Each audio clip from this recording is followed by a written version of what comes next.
At the class reunion, Rocky and I lost a game. The punishment was pretend to be a couple and date for 7 days. That day happened to be exactly a year since we broke up. Rocky, afraid I'd cling to him, lazily reminded me, "It's just a game. Taking it seriously would be pointless." I nodded in agreement. Under the rules, we had to hold hands and hug like real lovers. On the 6th night, Rocky got drunk and buried his head in my neck.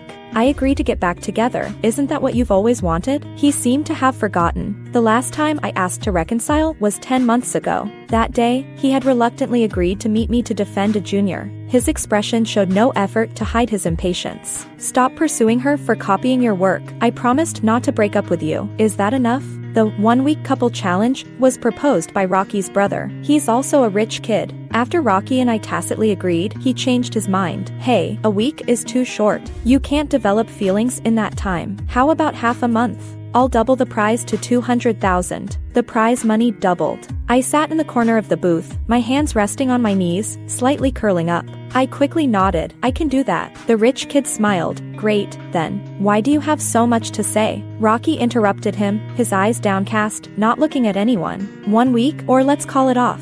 The rich kid rolled his eyes at him, cursing his bad temper. I felt a bit disappointed but still compromised. 1 week is fine. Rocky didn't stop. He opened the box door and walked out. The girl next to me elbowed me. "Rocky left. Aren't you going?" I suddenly realized the 1-week couple challenge had begun. I hurried to catch up with Rocky. Even a piece of his watch was worth more than this prize money. No one knew why he agreed to this challenge. On the way back to school, Rocky spoke the first words to me today. "Haley." I walked beside him and looked up at his voice. Rocky's gaze was indifferent as he looked ahead. "It's just a game for a week. Taking it seriously would be pointless." I was thinking about the prize money and nodded perfunctorily. "It won't be." Rocky finally turned his head to look at me. "Promise you won't cling to me anymore?" I paused, memories of our messy past flooding back. I couldn't help but smile helplessly. I said seriously to Rocky, "I promise. After a week, we'll go back to being strangers. I won't disturb you, I swear." Rocky's shoulders, which had been tense, relaxed a bit. We had just arrived at the girls' dormitory. Rocky stopped. His expression softened. "Then come add me on Facebook, girlfriend? I have something to do. You go back to the dorm. I'll message you later." I had no objection. One of the challenge requirements was that both parties had to develop feelings both online and offline. At the end of the challenge, we had to reveal chat logs to prove we weren't being perfunctory. After all, the prize money wasn't that easy to win. After 10 months, I re-added Rocky on Facebook. I still vividly remembered when he deleted me for the first time. That was the 7th day after Rocky abruptly broke up with me. The chat interface was almost completely covered by my green messages. He finally replied. Through the screen, I could feel his impatience. "Are you done?" He was so calm, making me feel like I was going crazy. The linear algebra teacher was excitedly speaking into the mic, but I couldn't hear a word. Tears hit the screen, and I hurried to wipe them away and typed. "I just want to know why you broke up. Is that so hard? Rocky, I just don't want to date anymore." Tears fell again. I sniffed and refused to give up, no matter how sad I was. "Are you still angry about the last time I threw a fit? I won't do that again, okay? Rocky, I'm sorry. Don't break up with me. I really like you." I couldn't send the last sentence. Rocky ran out of patience and directly blocked me. I stared blankly at the red exclamation mark. My heart felt like it was being squeezed, aching, and struggling to breathe. Almost as soon as the class bell rang, I grabbed my book and ran out of the classroom. I rushed to the floor where Rocky was. He was walking out of the classroom alongside a girl, facing away from me. The girl was named Serena, a junior from my department. "Rocky, I just saw you directly block Haley. I found her annoying." Rocky was as cold and terse as ever. Serena bounced beside him, her ponytail swaying, showing her excitement. "If I follow you to class without your permission, would you find me annoying?" Rocky lazily retorted, "What do you think? I think I'm so cute, kind, and good-natured that you couldn't really hate me." Rocky scoffed, "You're more annoying than her." He probably didn't even notice. When he said that, there was no disgust in his tone as when he mentioned me. After re-adding Rocky on Facebook, I didn't go directly back to the dorm. Instead, I went to the nearly bankrupt stray dog rescue station. The head of the station and 2 volunteers were still at a loss. I excitedly told them about the 50,000 prize we could win in a week. The head of the station hugged me and cried loudly, "Haley, you'll be my savior." I was squeezed so tight I could hardly breathe. Okay. You don't need to save the rest. Anyone who needs to be hospitalized should go." The head's crying suddenly stopped, and she stood straight up. "Today, I saw a golden retriever limping in the next neighborhood, and I couldn't bring it back. I need to go find it right now. Saying this, she ran off with the volunteers. On the way back to school, I thought about the ample prize money, feeling delighted, until I passed the playground and saw this scene. Serena was crouching beside Rocky, quietly crying. Why are you back together with her? You clearly said her clinginess was disgusting and that you regretted dating her. Rocky, do you even know I like you? Rocky leaned against the wall, his hands hanging at his sides, casually flicking a lighter, saying nothing. One of the challenge rules established early on was that we weren't allowed to inform anyone unaware that we were pretending to be a couple. Hearing the word clingy, I slightly wrinkled my nose in embarrassment. I was somewhat surprised. I returned after a 10-month leave of absence, and they still weren't together. Serena didn't wait for Rocky's response, she stood up with red eyes. She stared into his eyes. If you say you don't like me at all, I'll never show up in front of you again. A shallow restlessness flickered on Rocky's face. But when Serena turned to leave, he still grabbed her wrist. Don't go. Rocky bent his back, resting his head on the girl's shoulder. His voice was low, sounding emotionally flat. I don't want you to leave. Serena finally managed a small smile. She turned back, stood on her toes, and kissed Rocky's lips. You clearly like me a little, Rocky. I'll wait for you until you're willing to be with me. Rocky raised his hand and pinched her earlobe, but he said nothing. I wrapped my scarf tighter and left silently. The two of them seemed to have sorted things out. Serena likely wouldn't have to wait that long. They should be together in a week. But that didn't really concern me. I just hoped Rocky wouldn't get too caught up in romance and prematurely end the challenge. Not long after returning to the dorm, I received a message from Rocky. Are you asleep? I didn't want to chat with him much, so I casually made an excuse. Just about to sleep. Rocky, I returned a book at the library and just got back. I yawned and didn't call him out. Okay. A few minutes later. Rocky, good night? Saying good morning or good night to each other was a hard rule for cultivating feelings online. That was one of the challenge requirements. I eagerly replied with a good night, ending this torturous conversation. It might have been the first time in 10 months that I saw Rocky again. That night, I dreamt of the day I decided to let go of Rocky. The surge of emotions was overwhelming. I forced myself to stay rational, to avoid doing anything he'd dislike. I cautiously tried to please Rocky. He was no longer as resistant to me as before. He didn't even shoo me away when I sat across from him with my lunch tray. I thought my efforts were gradually paying off. Even if it was slow progress, that was okay. All of our mutual friends knew about Rocky and me. So, when I got stuck on the mountain and called a friend for help, they pushed Rocky to come to my aid. Haley, I asked Rocky to come pick you up. I twisted my ankle and couldn't walk, so I had to sit on a rock waiting for him. When my battery was almost out, I called him, just to ask when he'd arrive. But there was no answer. My phone was dying fast, so I thought I'd save the last bit of power to call a friend or 911. But it shut down unexpectedly. I had no choice but to pick up a stick and hobble my way down the mountain. I stumbled a few more times on the way, my ankles swelling up even more, but I had to keep going. Then, just at the school gate, I ran into Rocky, carrying Serena in his arms. My sleeves and pants were torn by branches, and I was a mess, limping and covered in dirt. A world apart from Serena, who was clean and still smelling like perfume. Maybe I'd been walking too long, because I was just so tired. I could only say in a soft voice, "You could have just told me if you weren't coming." Rocky asked, "So, you just had to wait for me?" I forced a dry smile. He looked me up and down and turned his gaze away, his voice as cold as ever. "Stop putting yourself through this, Haley. It's quite pathetic."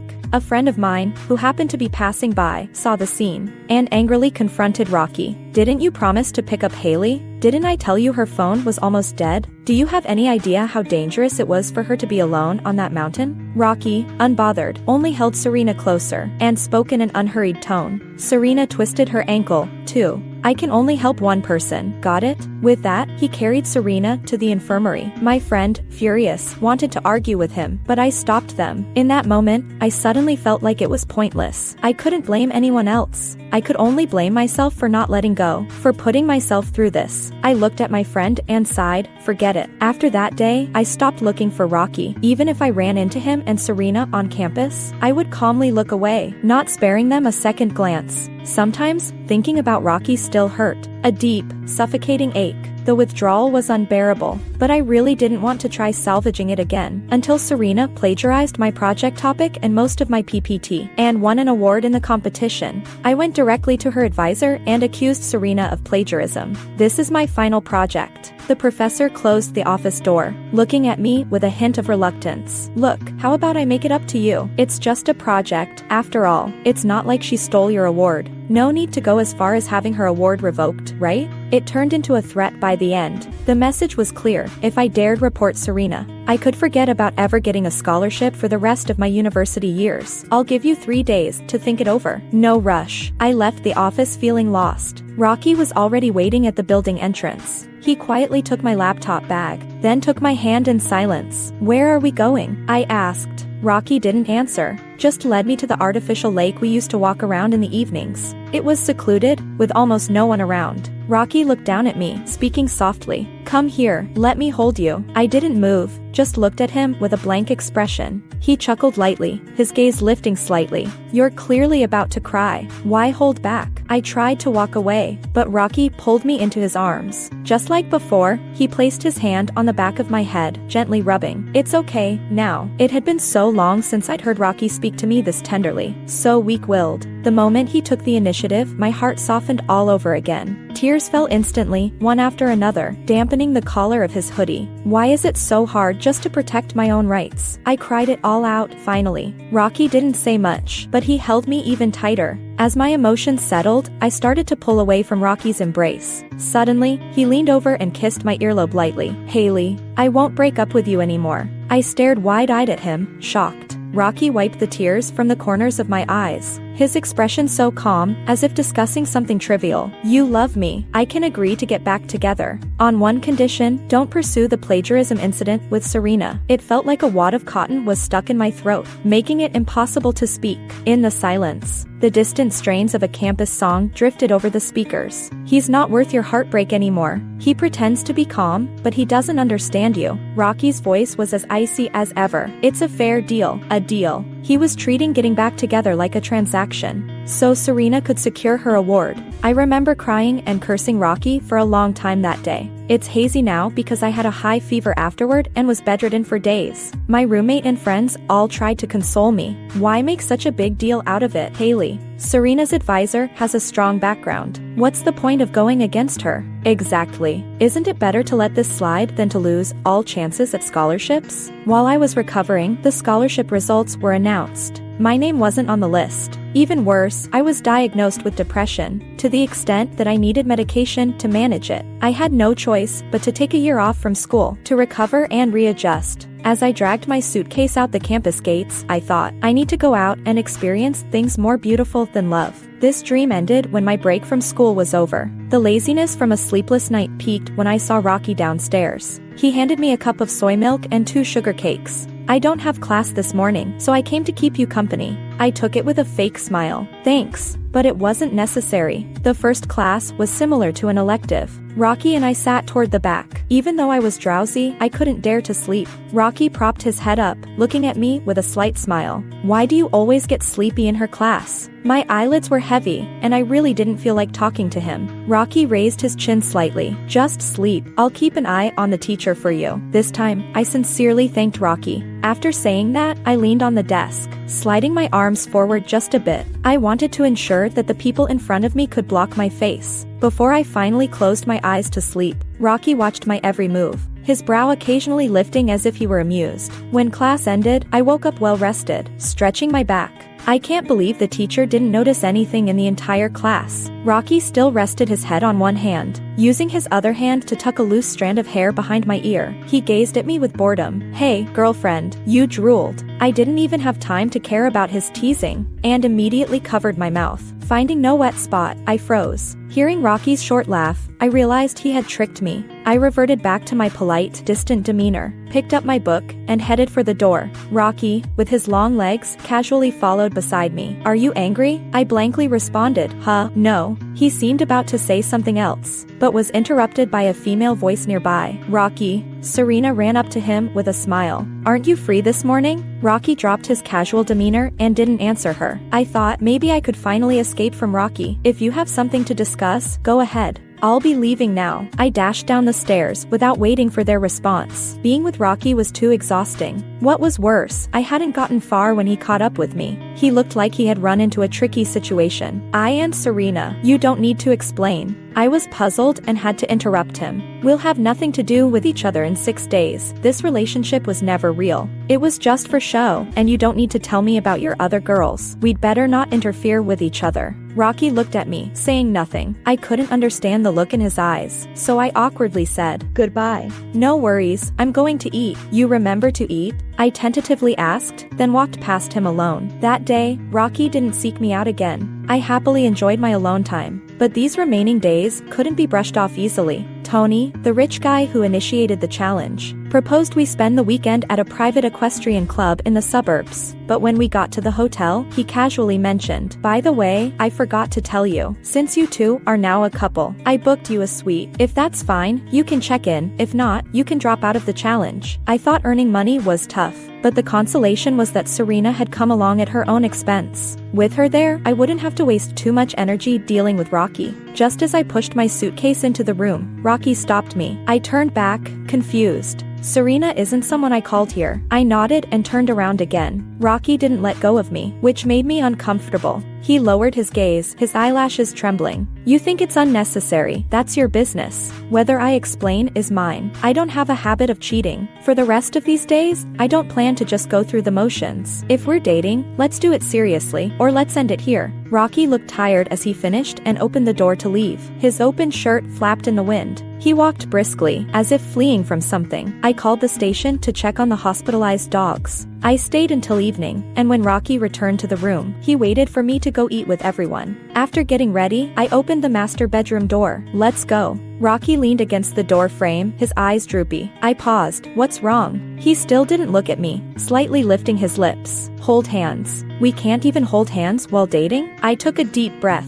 walked over, and awkwardly took his hand, warning, "Just holding hands, at most." Rocky straightened up from his lazy stance, interlacing our fingers. A slight smile appeared at the corners of his mouth. "Depends on my mood." We didn't hold hands for even 2 minutes before I felt relieved. As soon as I stepped out of the elevator into the lobby, I saw a sleazy man cornering Serena. "Hey, sister, care to explain how I just bumped into you?" "What did I bump you with? Be clear." The oily bald head was as disgusting as his greasy words. Serena looked at Rocky for help, biting her lip tightly. Rocky stared at them, expressionless, his grip on my hand tightening painfully. Serena suddenly smiled faintly, dropping her hands that had been pushing the man away, allowing the bald guy to pull her into his arms. In the next second, Rocky let go of my hand, striding over to pull Serena behind him, landing a fierce punch on the bald guy. The bald guy stumbled, hitting the wall, covering his face and cursing. "Who the hell are you?" Rocky walked towards him, each step filled with undeniable hostility. His shoe landed on the bald guy's face, looking down as he said, "She's my girlfriend. I ask you, where did you just touch her?" I leaned against the front desk, watching with interest alongside the cleaning lady. I hoped Rocky would hit the bald guy harder, so he could end up in reform for 15 days. When he got out, I would collect my money and the challenge would be over. The bald guy clearly had some background, as his 2 bodyguards soon appeared, joining the fight with Rocky. In the end, it was Tony who arrived, introducing Rocky's identity. The bald guy kept apologizing before the matter settled down. Tony and Serena helped Rocky up, demanding to know, "Do you realize you two are dating? Your boyfriend is fighting someone, and you just stand there doing nothing?" I lowered my eyes, diminishing my stance. In a low, disappointed voice, I said, "But my boyfriend is fighting for another girl." I looked down, fiddling with my hands. "And just now, Rocky said himself that he's Serena's boyfriend." "Don't provoke Tony. What if he ended up being dissatisfied and deducted my prize money?" Ideally, Rocky and I would split the 100,000, each getting 50,000. I thought if Rocky performed poorly, maybe I could get him to lose some money, and it would come to me. After I finished speaking, Tony indeed shot a glare at Rocky, and the latter stared at me without blinking, his eyes dark and inscrutable. Tony and Serena helped Rocky back to the living room of our suite. I took out the medicine box, putting on a show for Tony. Carefully and holding back my grievances, I applied the medicine to Rocky's arms and face. He watched me closely, yet I consistently refused to meet his gaze. Serena approached and reached out her hand. "Give me the medicine, I'll take care of Senior Rocky." After all, Senior Rocky got hurt saving me. I nodded internally, but on the surface, I hesitated for a few seconds before expressionlessly handing it to her. Rocky blocked my hand. His words were directed at Serena. No need. You all can leave now. Before leaving, Serena gazed at him with deep emotion for a long moment. As Tony closed the door, only the two of us remained in the room. I retracted my pretentious demeanor and distanced myself from Rocky, but he pressed my back, pushing me back into his embrace. Let go of me. I frowned, my voice tinged with obvious displeasure. Rocky was in a bad mood. If I had said that during our previous relationship, he would have let go and left. His deep voice was hoarse. I'm sorry, Haley, I and Serena. Here it comes again. I lost my patience and spoke frankly. You two like each other. It's normal for you to stand up for her.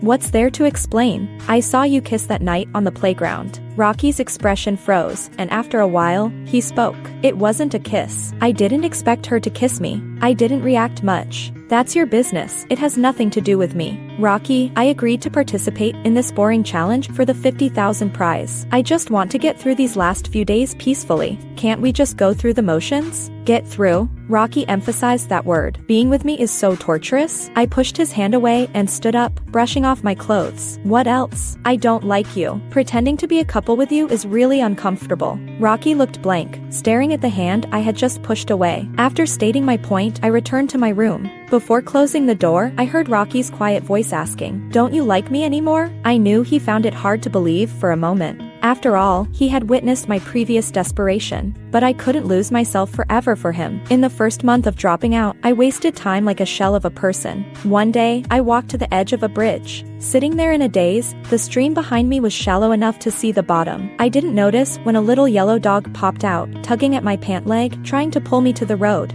I pulled my leg back, ignoring it. It barked at me fiercely, then grabbed my pant leg again, dragging me. Annoyed, I had to follow its strength, stepping down from the bridge. "You're so annoying," I said, squatting down to glare at it. At that moment, a girl ran over. That was the first time I met the head of the stray dog rescue station. After scolding the little yellow dog for a while, she apologized to me. The previous owner of this dog committed suicide by jumping into the river. People in their community said that when the dog's owner was retrieved, it was watching nearby. So now, whenever it escapes, it comes here. If it sees someone too close to the bridge, it bites their pants to pull them away from the edge. Many people have kicked it out of frustration. After hearing that, I squatted down again to look into the little yellow dog's eyes. It tilted its head. The light in its bright brown eyes flickered. I thought I found something more beautiful than love. During my recovery, I stayed at the rescue station as a volunteer. Later, the little yellow dog escaped and was captured by a dog meat restaurant. It received a deep cut on its hind leg. By the time it returned, it was on the brink of death.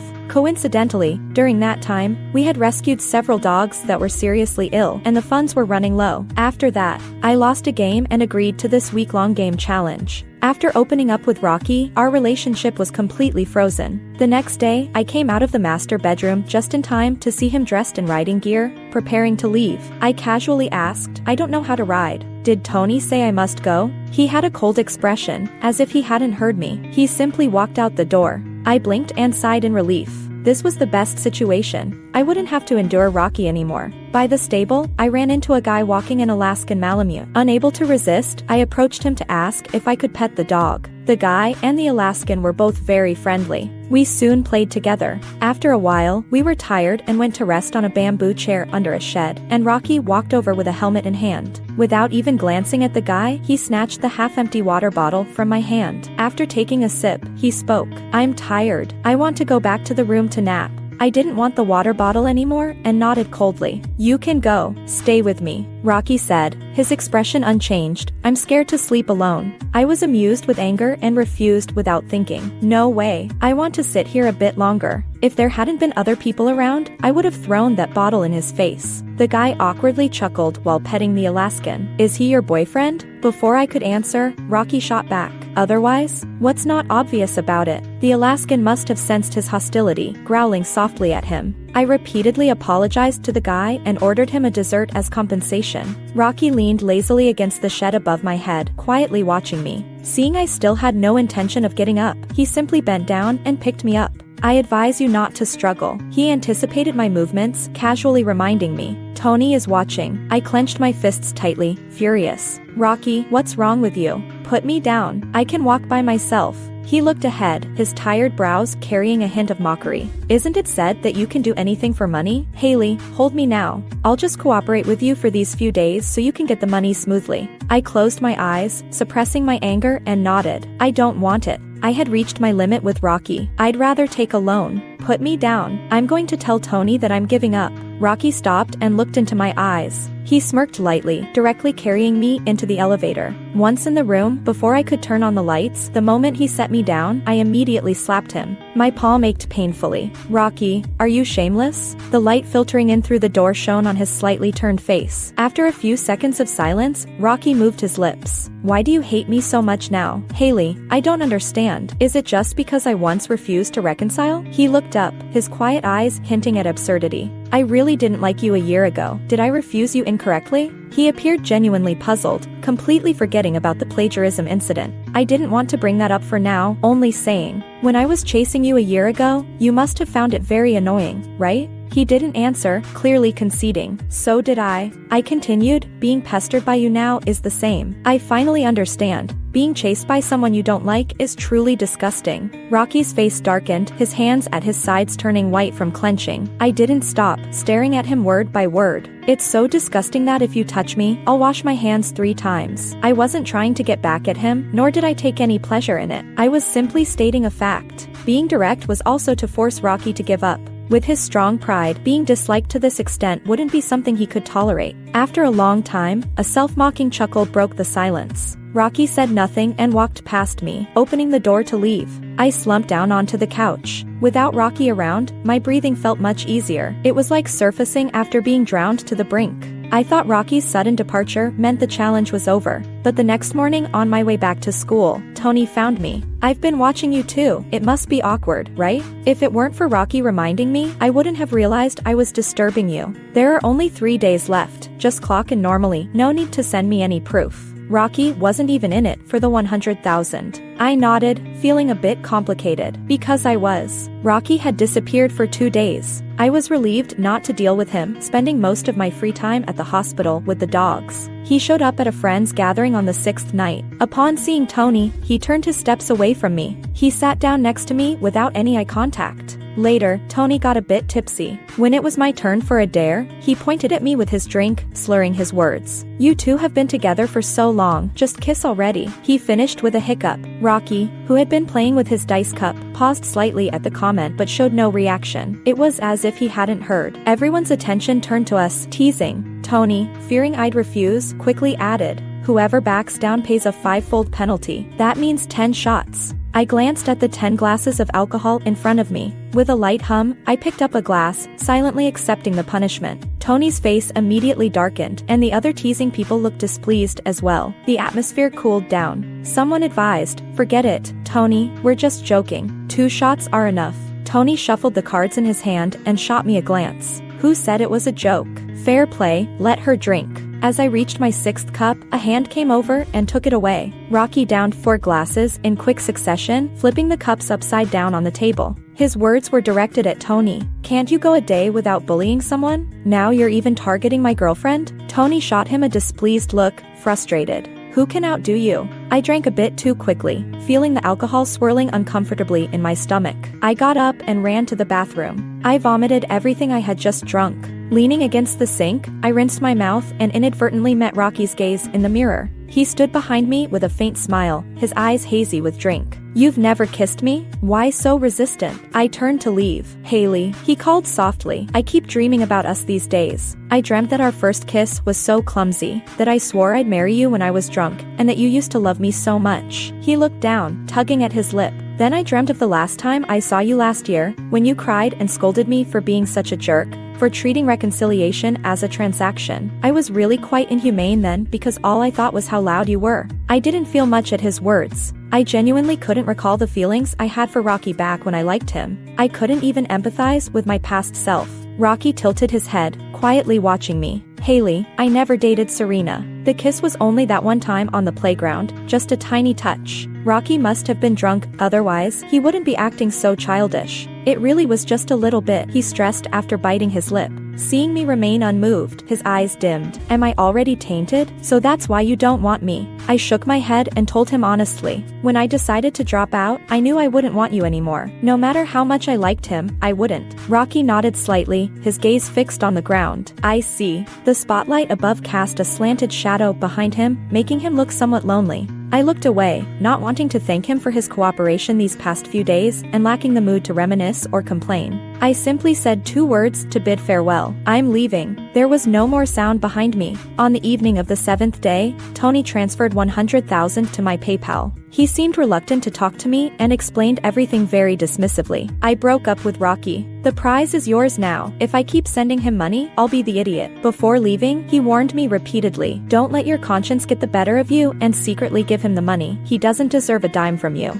Tony yawned and turned to leave, mumbling. I thought you two could keep going. I didn't even care why they broke up. I thanked him and hurried to the shelter, gripping my phone tightly. My feet felt like they were flying, going faster and faster. Soon, I was running toward the sunset, wanting to be there a bit sooner. Before it set, Little Yellow, I'm coming. Rocky's side story. Rocky was living a messy life. He had grown used to being hospitalized for a perforated stomach from drinking. His roommate stood by the bedside, nagging him. Rocky, can you please calm down? The doctor said if it weren't for timely rescue, you'd die. Rocky interrupted, his pale face lazily indifferent. That would be just fine. Make sure to tell Haley I killed myself because I couldn't handle her dating someone else. Let her remember me forever. Though his roommate recognized his half-joking tone, his face turned beet red. Stop that. Don't say such things. In reality, Rocky had ruined his health. Even if he survived, he'd likely die sooner than others in a few decades. At that moment, Serena barged into the hospital room. Her face was streaked with tears as she slapped Rocky. I've been by your side for an entire year.